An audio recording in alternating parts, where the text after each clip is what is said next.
প্রিয় শিক্ষার্থীবৃন্দ, বৈশ্বিক মহামারী করোনা ভাইরাসের প্রাদুর্ভাবের কারণে শিক্ষা ব্যবস্থা আজ বিপর্যস্ত। এই বিপর্যস্ত অবস্থা থেকে কিছুটা হলেও উত্তরণের জন্য আজকের এই অনলাইন ক্লাস ব্যবস্থা, যারা আজকে এই অনলাইন ক্লাস দেখছো তোমাদের প্রত্যেককে অনেক অনেক অভিনন্দন জানাচ্ছি।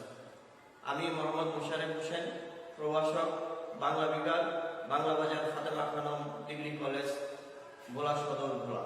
প্রিয় শিক্ষার্থীবৃন্দ, আমি প্রথম ক্লাসে বাংলা প্রথম পত্রে অপরিচিতা গল্প নিয়ে সংক্ষিপ্ত পরিসরে কিছুটা ধারণা দেওয়ার চেষ্টা করেছি। আজকে আমি বলেছিলাম যে তোমাদের সাথে আমি সৃজনশীল বিষয় নিয়ে কিছু কথা বলবো। প্রিয় শিক্ষার্থীবৃন্দ, সৃজনশীল যদিও অনেকদিন হয়ে গেছে, এই মেথডটা নতুন একটা মেথড। অনেকেই এই সৃজনশীল সম্পর্কে সম্যক ধারণা না থাকার কারণে সৃজনশীলের প্রশ্নে ভালো মার্ক তোমরা পাও না, অনেকেই পায় না। তো সেই জন্য আমি তোমাদের কাছে একটা বিষয় বলতে চাচ্ছি, তোমরা অন্তত আজকের ক্লাসটা অন্তত মনোযোগ সহকারে তোমরা একটু বুঝার এবং শোনার চেষ্টা করবে। প্রিয় শিক্ষার্থীবৃন্দ, সৃজনশীল বলতে আসলে আমরা কি বুঝি? সৃজনশীল বলতে আমরা বুঝি যে মেধার জড়ত্বকে মুক্তি দিয়ে মননশীল চিন্তা চেতনার দ্বারা নতুন কিছু সৃষ্টি করাকে সৃজনশীল বলে। প্রিয় শিক্ষার্থীবৃন্দ, আমি আবারও বলছি যে সৃজনশীল বলতে আমরা কি বুঝি। এই প্রশ্নের অ্যান্সারে আমরা এবার বলতে পারি যে মেধার যে জড়ত্ব, যে মুখস্থ বিদ্যা ছিল আগে, সে মুখস্থ করা লাগতো, সেই এইটা থেকে বেরিয়ে এসে, এই মেধার যে জড়ত্ব তা থেকে বেরিয়ে এসে অর্জিত জ্ঞানের আলোকে মননশীল চিন্তা চেতনার দ্বারা নতুন কিছু সৃষ্টি করাকে সৃজনশীল বলে। প্রিয় শিক্ষার্থীবৃন্দ, তোমরা বলতে পারো যে স্যার অর্জিত জ্ঞানটা কি? অর্জিত জ্ঞানটা হচ্ছে তোমরা যে সিলেবাসভুক্ত যে গল্প বা কবিতা, যা প্রবন্ধ, যে বিষয়টা, এটার মূল বিষয় সম্পর্কে সম্যক ধারণা অর্জন করা, এটাই হলো অর্জিত জ্ঞান। সুপ্রিয় শিক্ষার্থীবৃন্দ, তাহলে আমরা জানলাম যে আসলে সৃজনশীলটা হচ্ছে যে অর্জিত জ্ঞানের আলোকে মননশীল চিন্তা চেতনার দ্বারা নতুন কিছু সৃষ্টি করাকে সৃজনশীল বলে। এই সৃজনশীল প্রশ্ন কাঠামোটা তোমরা জানো, যেহেতু তোমরা নিচনে তোমরা পড়ে আসছো, ক্লাস 10-এ পড়ে আসছো। 4 প্রকার: জ্ঞানমূলক, অনুধাবন, প্রয়োগ এবং উচ্চতর চিন্তন দক্ষতা। প্রিয় শিক্ষার্থীবৃন্দ, আমি আবারও বলছি, জ্ঞানমূলক, অনুধাবন, প্রয়োগ, উচ্চতর চিন্তন দক্ষতা। তাহলে তোমাদের প্রশ্ন আসতে পারে, স্যার জ্ঞানমূলক প্রশ্ন বলতে আসলে আমরা কি বুঝি? জ্ঞানমূলক প্রশ্ন বলতে আমরা বুঝি যে অর্জিত জ্ঞানের আলোকে কোনো বিষয় সম্পর্কে হুবহু তুলে ধরাটাই হলো জ্ঞানমূলক। জ্ঞানমূলক কি? যে অর্জিত জ্ঞানের আলোকে অর্জিত জ্ঞানের আলোকে কোনো বিষয় হুবহু তুলে ধরা কে জ্ঞানমূলক বলে। এটা হলো চিন্তন দক্ষতার প্রাথমিক একটা স্তর। সুপ্রিয় শিক্ষার্থীবৃন্দ, যেমন যদি আমি প্রশ্ন করি, জ্ঞানমূলক প্রশ্নের একটা উদাহরণ যদি আমি এভাবে দেই যে অপরিচিতা গল্পের লেখকের নাম কি? তোমরা কোনো চিন্তা ব্যক্তি রেখে যদি তুমি এটা একটু পড়ে থাকো, তাহলে তুমি উত্তর দিতে পারবে যে রবীন্দ্রনাথ ঠাকুর। তাহলে এখানে তোমার চিন্তন দক্ষতার একটা প্রাথমিক একটা স্টেজ, মানে তোমার কোনো মস্তিষ্ক বা মাথা কোনোভাবে তোমাকে কি করা লাগলো না, খাটানো লাগলো না। এক অর্জিত জ্ঞানের আলোকে হুবহু তুমি বলতে পারো। এটি হলো জ্ঞানমূলক। আর অনুধাবনটা কি? অনুধাবনটা হচ্ছে কোনো কিছু বুঝতে পারা। এই প্রশ্ন সংজ্ঞা আকারে যদি আমরা বলি, অর্জিত জ্ঞানের আলোকে কোনো বিষয়ের অর্থ বোঝার দক্ষতাকে অনুধাবন বলে। প্রিয় শিক্ষার্থীবৃন্দ, তোমাদের সুবিধার্থে আমি আবারও বলছি, অর্জিত জ্ঞানের আলোকে কোনো বিষয় সম্পর্কে কোনো বিষয়ের অর্থ বোঝার দক্ষতাকে অনুধাবন বলে। কথা বুঝতে পারছো? এরপরে আমরা যদি প্রয়োগ যদি বলি, প্রয়োগের যদি প্রশ্ন, প্রয়োগ বলতে আমরা আসলে কি বুঝি? প্রয়োগটা হলো, যদি সংজ্ঞা আকারে আমরা যদি বলি, তাহলে এভাবে বলতে পারি যে অর্জিত জ্ঞানের আলোকে সম্পূর্ণ নতুন পরিস্থিতিতে সাধারণ থেকে বিশেষ, বিশেষ থেকে সাধারণভাবে কোনো কিছু তুলে ধরাকে প্রয়োগ বলে। তাহলে তোমরা প্রশ্ন করতে পারো, স্যার অর্জিত জ্ঞানের আলো বুঝলাম, কিন্তু সম্পূর্ণ নতুন পরিস্থিতিটা কি? নতুন পরিস্থিতিটা হলো উদ্দীপক। উদ্দীপকটা হলো এমন, যেমন তোমার ছাত্রের মূল প্রতিপাদ্য বিষয়ের সাথে সামঞ্জস্য থাকতেও পারে, সামঞ্জস্য নাও থাকতে পারে। এখন তোমাকে আইডেন্টিফাই করতে হবে এখানে আসলে মূল প্রবন্ধের সাথে তোমার যে চ্যাপ্টার পড়েছো, যে চ্যাপ্টারের সাথে আসলে কোন চরিত্রের সাথে কোন যে প্রশ্নের আলোকে কি কোনো সাদৃশ্য আছে কিনা বা বৈসাদৃশ্য আছে কিনা সেটাকে কিন্তু তুলে ধরতে হবে। সেটা কিসের আলোকে? সম্পূর্ণ নতুন পরিস্থিতি। উদ্দীপকটা কাহিনীর সাথে কোনো মিল থাকবে না, ভাবের সাথে কিছুটা মিল থাকতে পারে, এটাকে তোমাকে আইডেন্টিফাই করা। এই জন্য প্রয়োগের মূলক প্রশ্নের অ্যান্সার যদি তোমাকে করতে হয় তাহলে অবশ্যই তোমাকে যে কাজটি করতে হবে সেটা হলো চ্যাপ্টারের মূল প্রতিপাদ্য বিষয় এবং মূল যে ব্যাপারগুলো আছে, খুঁটিনাটি সমস্ত বিষয় একেবারে মুখস্থ, একেবারে মুখস্থ করার দরকার নেই, কোনো মুখস্থ করার দরকার নেই, কিন্তু ক্রিটিক্যাল কিছু বিষয় সম্পর্কে তোমাকে ধারণা নিতে হবে। সেই বিষয় সম্পর্কে তোমার একটা ধারণা নেয়া, তাহলে তুমি প্রয়োগমূলক প্রশ্নের অ্যান্সার করতে পারবে। তাহলে প্রয়োগ কাকে বলে? অর্জিত জ্ঞানের আলোকে সম্পূর্ণ নতুন পরিস্থিতিতে সাধারণ থেকে বিশেষ, বিশেষ থেকে সাধারণভাবে কোনো কিছুকে উপস্থাপন করাকে, তুলে ধরাকে উপস্থাপন করা বা তুলে ধরাকে প্রয়োগ বলে। এবার আসলে উচ্চতর চিন্তন দক্ষতা। এখানে উচ্চতর চিন্তন দক্ষতার প্রশ্নের অ্যান্সারে আমরা এটা বলতে পারি যে সম্পূর্ণ নতুন পরিস্থিতিতে অর্জিত জ্ঞানের আলোকে, অর্জিত জ্ঞানের আলোকে সম্পূর্ণ নতুন পরিস্থিতিতে সংশ্লেষণ, বিশ্লেষণ এবং মূল্যায়ন এবং করাকেই উচ্চতর চিন্তন দক্ষতা বলে। এখন দেখো সংশ্লেষণ, বিশ্লেষণ এবং মূল্যায়নটা হলো এরকম যে তোমার উদ্দীপকের সাথে এবং যে তোমার চ্যাপ্টারের যে প্রশ্নটা এখানে করা হয়েছে, সেই প্রশ্নের করা হবে, সেই প্রশ্নটা কতটুকু সংশ্লিষ্টতা আছে সেই ব্যাপারে তোমাকে কি করতে হবে? বিশ্লেষণ করতে হবে। এবং উচ্চতর চিন্তন দক্ষতার প্রশ্নের যে বিষয়টি তোমাদেরকে অবশ্যই মনে রাখতে হবে, তোমার মূল্যায়ন। মূল্যায়নটা হচ্ছে তোমার নিজস্ব দৃষ্টিভঙ্গি। এই চ্যাপ্টার পরে তুমি কি আসলে বুঝতে পারলে, এখানে কি মেসেজ দেওয়া হয়েছে সেই বিষয়টা তুমি লিখতে হবে। আমরা মানুষ বিচিত্র, প্রত্যেকটা মানুষ ধ্যান ধারণা বিচিত্র, তার উপলব্ধি বিচিত্র, প্রত্যেকের আলাদা ধরনের অভিব্যক্তি, আলাদা মূল্যায়নটা তুলে ধরতে হবে, তুলে ধরা। এটাই হলো তোমার উচ্চতর চিন্তন দক্ষতার প্রশ্নে। এই ব্যাপারটা খুব এক্সামিনার বা সবাই এটাকে দেখেন যে আসলে তোমার মূল্যায়নটুকু এখানে কতটুকু, তুমি এখান থেকে এই চ্যাপ্টার করে তুমি আসলে কতটুকু শিখতে পারলা, এখানে কি মেসেজ দেওয়া হয়েছে সেই বিষয়টা বুঝতে পারবে। প্রিয় শিক্ষার্থীবৃন্দ, আরেকটি বিষয় হলো যে তোমাদের যে বহু নির্বাচনী অভিক্ষা আছে সেটা হলো 30 মার্ক, 30 নম্বরের পরীক্ষা হবে। যে প্রথমে আমরা আজকে সেই বিষয় সম্পর্কে সংক্ষিপ্ত পরিসরে আলোচনা করে আমি শেষ করব। এখানে দেখো প্রিয় শিক্ষার্থীবৃন্দ, বহু নির্বাচনী অভিক্ষা, আমি এখানে অভিক্ষা লিখছি। অভিক্ষা অর্থ বলতে আসলে আমরা কি বুঝি?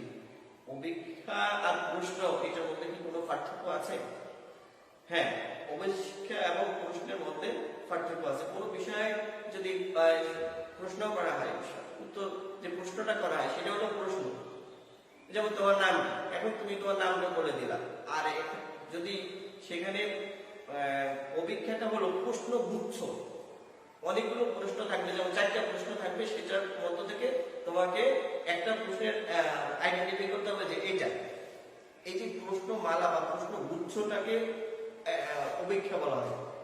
হ্যাঁ প্রিয় শিক্ষার্থীবৃন্দ, এখানে জ্ঞানমূলক থেকে একটা প্রশ্ন আমি এখানে করেছি, অনুপমের বাবা কি করে জীবিকা নির্বাহ করত। প্রিয় শিক্ষার্থীবৃন্দ, তোমরা যারা মূল চ্যাপ্টারটা লাইন বাই লাইন পড়েছো, মূল বক্তব্যটা পড়েছো, তোমরা নিশ্চয়ই সেখানে দেখেছো যে অনুপমের বাবা কি করে জীবিকা নির্বাহ করত। এখানে কয়েকটা অপশন আছে, ডাক্তারি, উকালতি, মাস্টারি, ব্যবসা। তোমরা যারা যদি এটা চ্যাপ্টারটা পড়ে থাকো তাহলে অবশ্যই তোমরা এই প্রশ্নের অ্যান্সার দিলে। এটা জ্ঞানমূলক প্রশ্ন, এটা উকালতি। প্রিয় শিক্ষার্থীবৃন্দ, এখানে জ্ঞানমূলক প্রশ্ন, এটা ওকালতি করে তার জীবিকা নির্বাহ করতেন। এরপরে আমি একটা উদ্দীপক, যেহেতু অনলাইন ক্লাস সংক্ষিপ্তভাবে ক্লাস করতে হয়, সেই জন্য সংক্ষিপ্ত পরিসরে আমি একটা উদ্দীপক তোমাদের সামনে তুলে ধরেছি। সেই উদ্দীপকটা হচ্ছে যে পিতৃহীন দীপু চাচাই ছিলেন পরিবারের কর্তা। দীপু শিক্ষিত হলেও তার সিদ্ধান্ত নেওয়ার কোনো ক্ষমতা ছিল না। চাচা তার বিয়ের উদ্যোগ নিলেও যৌতুক নিয়ে বাড়াবাড়ি করার কারণে কন্যার পিতা অপমানিত বোধ করে বিবাহের আলোচনা ভেঙে দেন। দীপু মেয়েটির ছবি থেকে মুগ্ধ হলেও তার চাচাকে কিছু বলতে পারেননি। এই যে এটা হলো সম্পূর্ণ নতুন পরিস্থিতি। এখানে দীপু নামে কোনো অপরিচিত গল্পে দীপু নামে কোনো চরিত্র নেই। আমরা অপরিচিত গল্পে কি চরিত্র পাই? অনুপম চরিত্র পাই। এখানে অনুপম আর এখানে দীপু একটা চরিত্রের পরিপূরক। বহু এই দীপুর সাথে অনুপমের সাথে সাদৃশ্য রয়েছে। এই উদ্দীপকে আমরা দেখলাম অনুপমের চাচা কথা তুলে ধরা হয়েছে, কিন্তু অপরিচিতা গল্পে অনুপমের মামার কথা তুলে ধরা হয়েছে। অনুপমের মামা তার সংসারের অনুপমদের সকল কর্তা। সে নিজেকে খুব সচেতন, চতুর মনে করে এবং সকল ক্ষেত্রে তার দাদাগিরি। তো এইখানে আরেকটি এখানে অনুপমের যে বিষয় চরিত্রের যে বিষয় দিকটি উঠে আসছে আমার চ্যাপ্টারের মধ্যে অপরিচিত গল্পে, সেটা হলো কি? সেটা হলো যে শিক্ষিত এবং বিশ্ববিদ্যালয়ে পড়ু একজন ছাত্র, আচার আচরণে সে ব্যক্তিত্বহীন এবং সে পরিবারের কাছে পুতুল মাত্র। পরিবারের যে বিধিবিধান বা পরিবারের যে বাধ্যবাধকতা, সেটার কাছে সে পুতুল মাত্র। এখানে এই উদ্দীপকে আমরা দীপুকে সেই অনুপমের প্রতিচ্ছবি আমরা এখানে দীপুর মধ্যে আমরা দেখতে পাই। কারণ এই কারণে দেখতে পাই দীপুর মেয়ে সংসার করবে, দীপু মেয়ে পছন্দ হয়েছে কিন্তু সে চাচাকে কোনো কিছু বলতে পারে না। এখানে আমরা এই উদ্দীপকের যে দীপু এবং অপরিচিতা গল্পের অনুপম একটা চরিত্র আরেকটা চরিত্রের মনে হচ্ছে যেন একেবারে পরিপূরক, একদম সাদৃশ্য আমরা এখানে খুঁজে পেয়েছি। এখানে তোমরা নিশ্চয়ই এতক্ষণ আমরা এই প্রশ্নের নিচে একটা প্রশ্ন করবো, প্রশ্নের অ্যান্সারটা তোমরা অবশ্যই দিতে পারবে। কি সেটা? দীপু চাচার সঙ্গে অপরিচিতা গল্পের কোন চরিত্রে মিল রয়েছে? দীপু চাচার সঙ্গে অপরিচিতা গল্পের কোন চরিত্রে মিল রয়েছে? হরিশের মামা, শিক্ষকের বিরোধ। তোমরা নিশ্চয়ই এতক্ষণে বুঝতে পেরেছো এখানে যে অপরিচিতা গল্পের মামা আর এই আলোচ্য উদ্দীপকে দীপু চাচার সাথে সাদৃশ্য রয়েছে। এখানে উত্তরটা হলো মামা। আরেকটি বহু নির্বাচনী প্রশ্নে আরেকটা ব্যাপার, বহুপদী সমাপ্তি সূচক। বহুপদী সমাপ্তি সূচক বলতে আসলে যে একটা প্রশ্নে অনেকগুলো উত্তর থাকতে পারে। সহায়ক উত্তর, সম্পূরক উত্তর, সহায়ক উত্তর এবং সম্পূরক উত্তর, মানে কয়েকটা উত্তর সাদৃশ্যপূর্ণ, কয়েকটা উত্তর থাকতে পারে কাছাকাছি মিলে। যেমন যে এই ধরনের যদি উত্তর দেওয়া হয়, এই ধরনের প্রশ্নকে সাধারণত বহুপদী সমাপ্তি সূচক প্রশ্ন বলা হয়। প্রিয় শিক্ষার্থীবৃন্দ, এখন দেখো আমরা যে এখানে উদ্দীপকের আলোকে এখানে একটা প্রশ্ন আমরা করেছি যে উক্ত চরিত্রের প্রাধান্য পেয়েছে। এই আলোচ্য উদ্দীপকের যে এই চরিত্রের মাধ্যমে, যে মামা চরিত্রের মাধ্যমে মামার কি প্রাধান্য পেয়েছে? দৌরাত্ম্য, হীনমন্যতা, ফরশ্রী কাতরতা। এখানে আমাদের কাছে মনে হয়েছে দৌরাত্ম্যটা এবং হীনমন্যতা। সে নিজেকে সবচেয়ে বেশি চালাক এবং সচেতন মনে করে। বেশি চালাক হলে মানুষকে সমাজে চলতে হলে কি হতে হয়? চালাক হতে হয়। কিন্তু অতি চালাক, বেশি চালাক হলে মানুষের প্রত্যেকটা পদে পদে তাকে ঠকতে হয়। তার আলোচ্য উদ্দীপকে সেই বিষয়টি আমাদেরকে মেসেজ দেওয়া হয়েছে। কি মেসেজ সেটা? যে এখানে উক্ত চরিত্রের প্রাধান্য পেয়েছে কি? দৌরাত্ম্য এবং হীনমন্যতা। এখন দেখো নিচের কোনটি সঠিক? তাহলে আমরা দেখি যে 1 এবং 2, 1 এবং